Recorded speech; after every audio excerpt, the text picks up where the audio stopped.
Yes!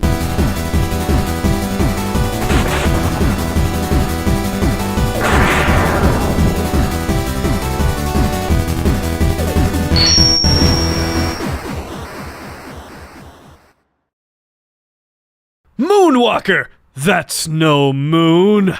Welcome to a brand new episode of The Completionist, and today, guys, I want to share a little story with you. After our panel this year at MagFest, I ran into a gentleman named Max, who at the time was cosplaying as the King of Pop, Michael Jackson. He was so committed to that cosplay and asked so nicely that I reviewed today's game. So, Max, this one's for you, like I promised.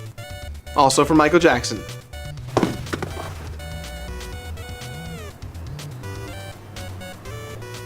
Didn't catch that one. I tried.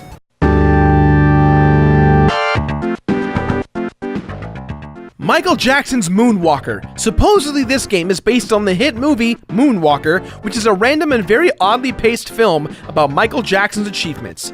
But here's a fun thing I just want to throw out there. I love Michael Jackson's music. He's an icon, a legend, regardless of what people thought he was like in his personal life. And he will always be the king of pop. But Batman, why are you doing another retro game? You should do Destiny. You should do The Sims 4. You should do Shovel Knight. We already did Shovel Knight. Also, we do all types of games, not just retro. Also, it's Michael freaking Jackson, and he would have celebrated his 56th birthday last month. So stop being bad, just look at the man in the mirror and beat it. I see what you did there. Also, that's gross. As I said earlier, Moonwalker was based on the movie that randomly chronicles the success and talents of Michael Jackson.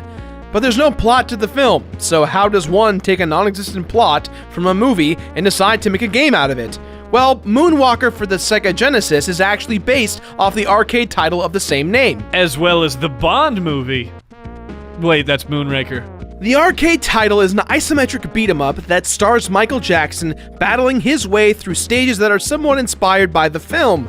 That's really a tall order because with the Moonwalker film, it's just a combination of different music videos and vignettes of his career, with a dash of some original pieces of staged work. However, during the Smooth Criminal segment of the film, we've got an actual plot that features Michael Jackson fighting the crazy psychopathic drug kingpin Mr. Big and his deadly goons, who apparently capture children, force them to take and promote drugs, and beat them. I kid you not, this hitting segment gets a little too real and it goes on for way too long. Dear Lord, whatever does Michael Jackson do?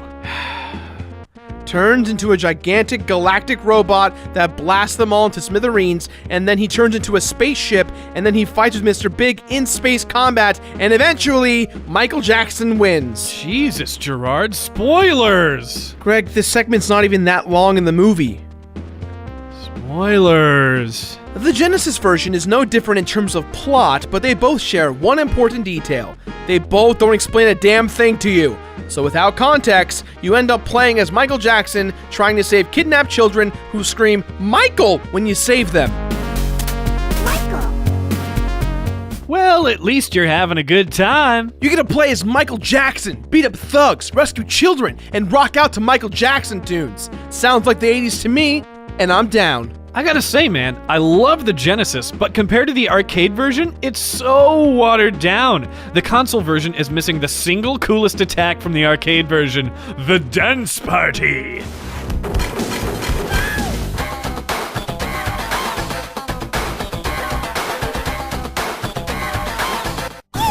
You can still do the dance party move in the Genesis version, but you're right, it's way cooler in the arcade version.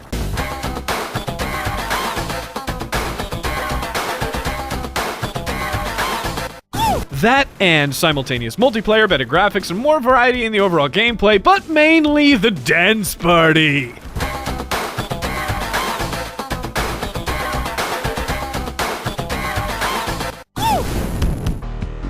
Both the Genesis version and the arcade version of the games were developed internally by Sega.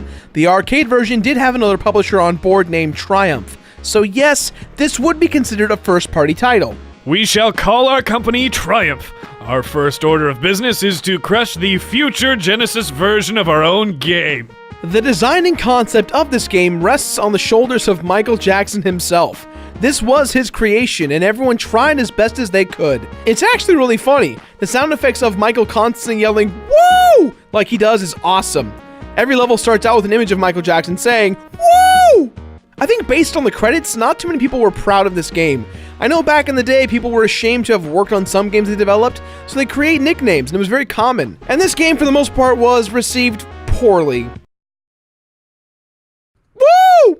In terms of visuals, there's nothing really to gawk at. To be fair, there's a lot of weird Genesis titles that can exemplify how poorly designed a game can be. I appreciate the handspark animations every time you attack in any and all directions, and the visual effect that happens when you rescue a child and she screams, "Michael!" is entertaining to say the least. Michael! Yeah? Get the f out.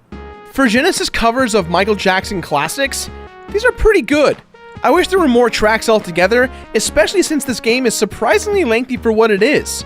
Moonwalker's tracks include Smooth Criminal, Beat It, Another Part of Me, Billie Jean, and Bad. And while the music is great, the sound effects definitely remind you of the limitations of the Genesis. Not to mention a massive missed opportunity by not having Thriller play in the graveyard level. Funny you mention that, Greg. Even though the level should have Thriller, in some versions of the game, it actually does. It turns out that Thriller was written by someone else alongside Michael Jackson, and due to copyright infringement, it was switched for something else. For all the game's simplistic faults, I find it super endearing. I never played it before, and it seems bad all over, but sometimes, bad games are still good. You know what I mean? What? But your kids are gonna love it. Speaking about bad, try this one on for size. Cause Greg is bad, I'm bad, Jamona. You know Greg's bad, I'm bad, can't do it. Cause Greg is bad, I'm bad, Jamona, can't play. And the whole world has to answer right now just to tell you once again, Greg's bad. Moonwalker is a beat 'em up, but I wouldn't really call it that. Is there another term for maybe a dance 'em up or a magic 'em up? Both sound horrible, but Michael Jackson as a fighter does not actually physically touch his enemies. He has a few limited attacks. His main attack is his kick. He does that Chimona kick, and glitter shoots everywhere. He does his high post glitter hit, and he can get down on his knees and throw glitter out of his hands. I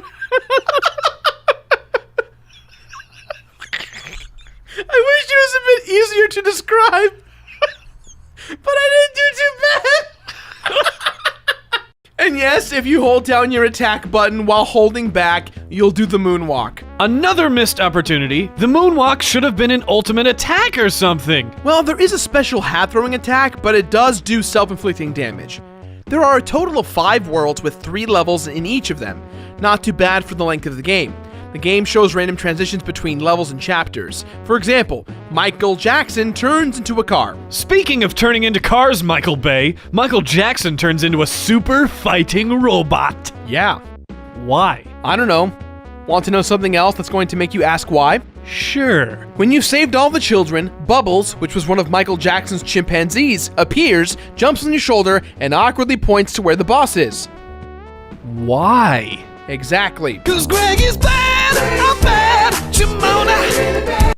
This game lacks evolution. The gameplay stays the same in every single level. No power-ups, no new moves, nothing. Just saving the children, Bubbles telling you where to go next, and then Mr. Big showing up to tell you that you'll never find him. The only thing that evolves at all is the difficulty, because it's just a matter of getting overwhelmed by enemies. And these enemy designs are references to different Michael Jackson videos. Boss fights are not too creative either. Again, their solution for making it challenging is to fill the screen with tons of enemies, or maybe a boss that's the same sprite but a different color while the screen fills with even more enemies still. Overall, this game appears to be what some would call a train wreck. But it's a train wreck that we appreciate. It's hilarious to go back and play this game. I am enjoying myself. Surprisingly, so am I.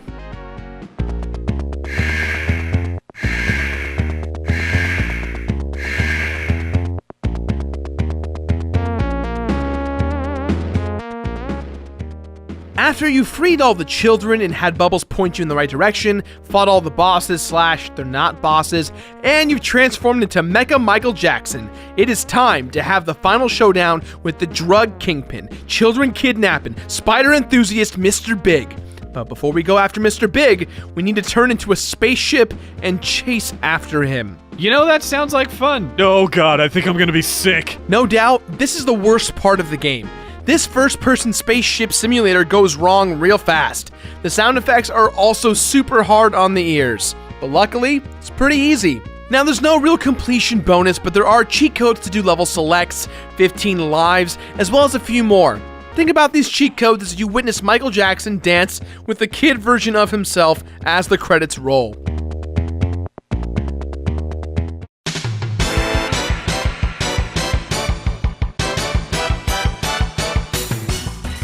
There's no struggle. This game is very easy, and if you're even lazier than the average person, just type in a code to go to the last level and win. Well, the boss in the graveyard's pretty tough, but other than that, no real challenge. But hey, what am I saying? This game might be rough, but we get to play as the King of Pop in all of its corny late 80s glory. Ever wanted the experience of playing as Michael Jackson? Well then, this game is the way to go. I think. You can also play this one. Don't play that. Michael Jackson's Moonwalker is a game. It's a game that has buttons, and you control Michael Jackson to save young children from creepy old dudes. Okay, yeah, look, this game is pretty crappy, but you know what? It is an experience that I recommend. It's this type of bad that is so good because it's bad, like The Room. So, with that in mind, this game gets my completionist rating of, look at it. Look at it! And after you look at it, be sure to subscribe. Missed out on last week's episode on Earthworm Jim? Give it a click right here. And if you want to get caught up on Los Completionistas, here's our episode on Shovel Knight. Back to you, Gerardo. That's all the time we have for today, guys. So as always, leave your thoughts somewhere on the internet. Facebook, Twitter, Tamblegram, all that great stuff. Speaking of great things, live right now on ThatOneVideoGamer.com, we have a Spotify playlist just for you guys for 10 songs by Michael Jackson to listen to while you're playing Moonwalker. It's awesome. These songs are going to be prepared for you each and every week for every game we complete. It's going to be a fun thing. And yeah, so every Friday, check out in the description below. Give it a clickety-clack. And yeah, hope you guys enjoy it. Now, if you excuse me, who's bad? Yeah, take a guess.